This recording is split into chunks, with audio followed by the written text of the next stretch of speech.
What's up, everybody?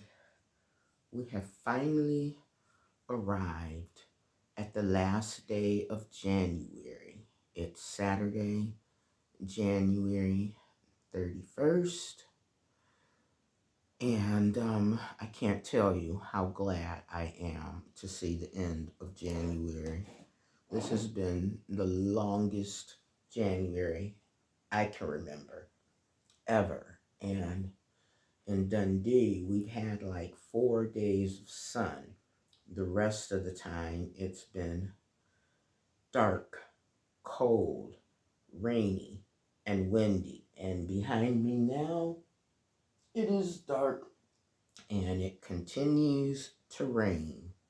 But at least it's the last day of January. So let me raise my glass to that.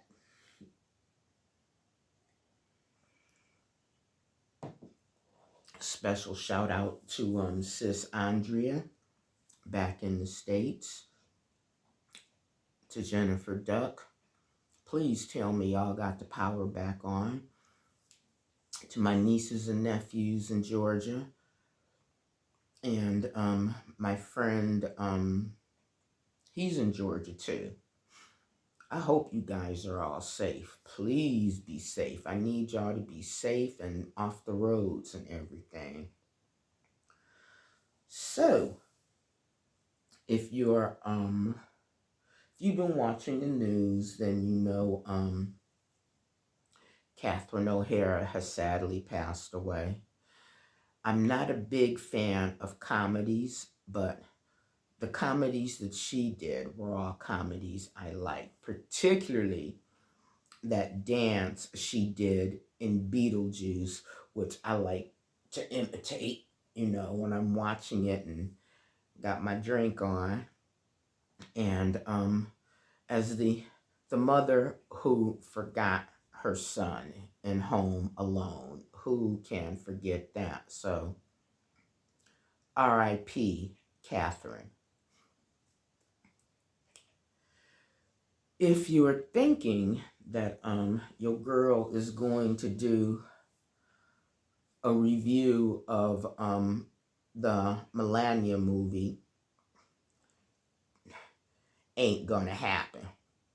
If that was the last film ever on Earth, on streaming, ever available, I wouldn't waste my time watching it.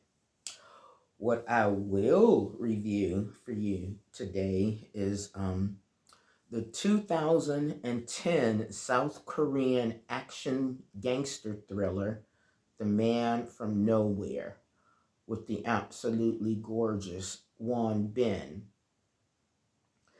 This film, it's got elements from other South Korean gangster movies, as well as, a French gangster movie. Basically, there's a man living in a building in South Korea, and he's running a pawn shop, and nobody knows his name. The people in the building have nicknamed him the pawn shop ghost. Next door to him lives a woman, a heroin-addicted dancer, who has a 10-year-old daughter named Sumi. And the only person who ever talks to this mysterious man is the child.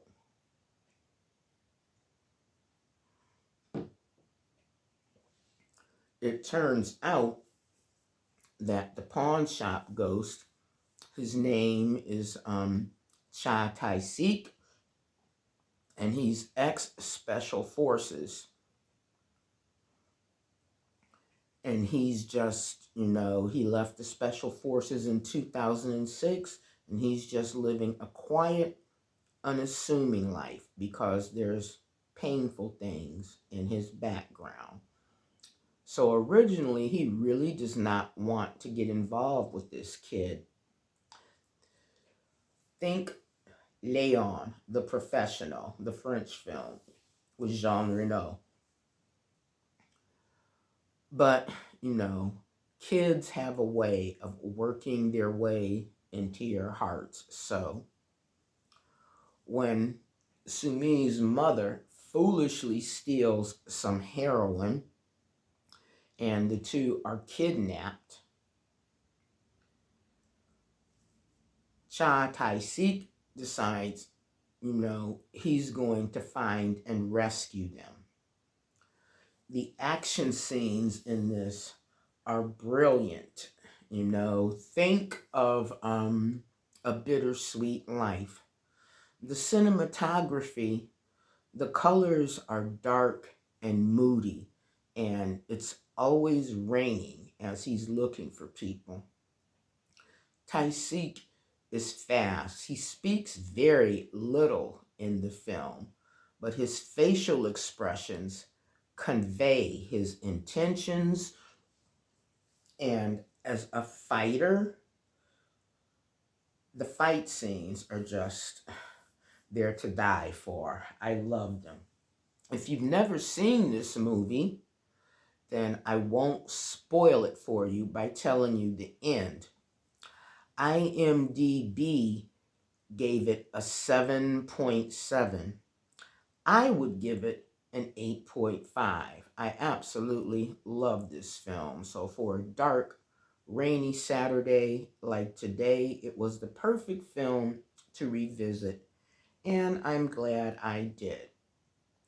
So now I'm going to work some more on my downsizing project. I just feel like I have too much stuff.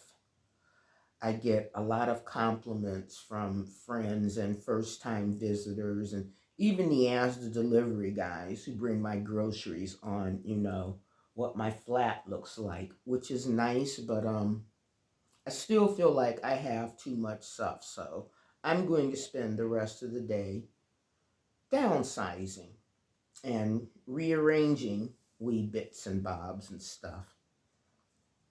And that's it. Happy last day of January, everybody.